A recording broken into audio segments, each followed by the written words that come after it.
جاريهم، قلبت ظاهر ما فيهم فبدوت شخصا آخر كي أتفاخر، وظننت أنا أني بذلك حزت غنى فوجدت أني خاسر.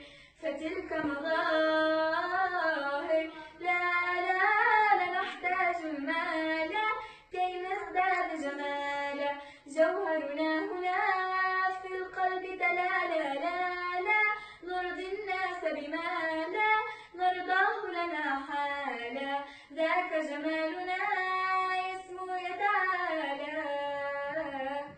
مرحبا، كيفكم؟ ان شاء الله تمام. اشتقت لكم كثير وبتمنى تسامحوني لاني ما عم برد على الرسايل لانه عندي امتحانات، وصراحه في كثير رسالات وما بقدر ارد على العدد الكبير هذا، بس انتم كلكم بقلبي وانا كلكم بحبكم كثير كثير كثير، وبتشكر وبقدر دعمكم الي ومحبتكم وانكم عم تعطوني من وقتكم كمان، وانا كمان بحبكم كثير كثير وبتمنى تعرفوا انه ليش انا اوقات ما برد عليكم، بس انا مشتاقة لكم كثير وبتمنى تسامحوني. باي.